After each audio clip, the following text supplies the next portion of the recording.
Hello दोस्तों, आज हम बात करेंगे अमर शहीद भगत सिंह की, जो हमारे भारत के महान क्रांतिकारी थे। 28 सितंबर 1907 को भगत सिंह का जन्म हुआ था। पिता किशन सिंह और माता विद्यावती गौर।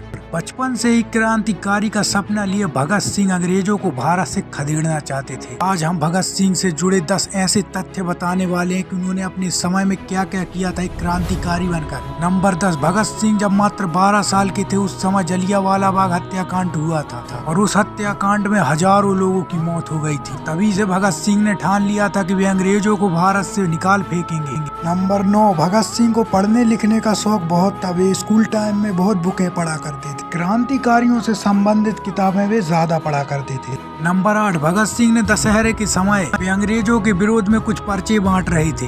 एक समय पर अंग्रेजों ने उन्हें पकड़ लिया और वे उन्हें जेल में ले गए और भगत सिंह के पिताजी ने पैसे देकर भगत सिंह जी की जमानत कराई थी। नंबर 7, एक सच्चा क्रांतिकारी बनने के लिए भगत सिंह ने चंद्रशेखर आजाद और राम प्रसाद बिस्मिल का क्रांतिकारी आंदोलन ज्वाइन कर लिया था।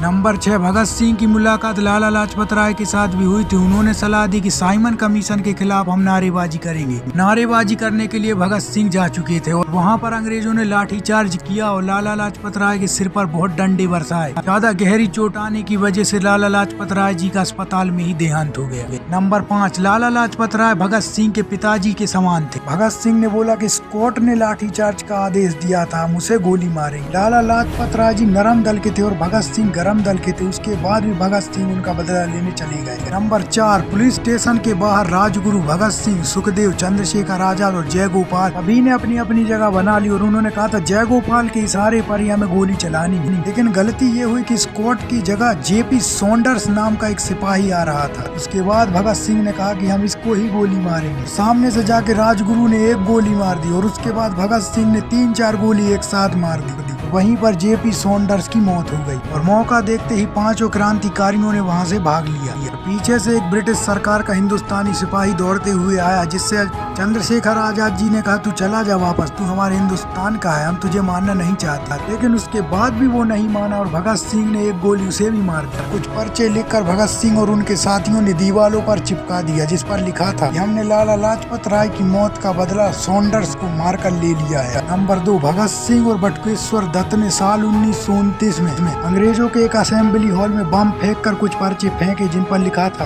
कि बहरों को सुनाने के लिए धमाका जरूरी होता है। उन्होंने इंकलाब जिंदाबाद के नारे भी लगाए और इस बार वे भागे नहीं, उन्होंने अपने आप को गिरफ्तार करवा लिया था और वे काफी समय तक केस लड़ते रहे और जेल में रखकर उन्हें काफी टॉर्चर किया गया था। और जेल में रहकर भगत सिंह और उनके साथियों ने 64 दिन की भूख हड़ताल भी की थी, जिसमें कई क्रांतिकारियों की मौत हो गई थी। नंबर 1, भगत सिंह, सुखदेव और राजगुरु को फांसी देने का फैसला आ चुका था। तारीख थी 24 मार्च 1931 और अपना कीमती वक्त भगत सिंह जेल में किताबें पढ़कर ही काटते थे और उन्होंने अपनी आखिरी इच्छा में कहा कि वे लेनिन की बायोग्राफी पूरी पढ़ना चाहते हैं। भगत सिंह की यह इच्छा पूरी हो गई थी, लेकिन अंग्रेज यहाँ पर एक षड्यंत्र रच रहे थे। कुछ अंग्रेजी अधिकारियों ने कहा कि हो सकता है 24 मार्च को भीड़ आग बबूला हो जाए, जिसे बाद में पुलिस भी कंट्रोल ना कर सके। इसीलिए उन्होंने भगत सिंह को फांसी देने का फैसला एक दिन पहले किया, 23 मार्च को।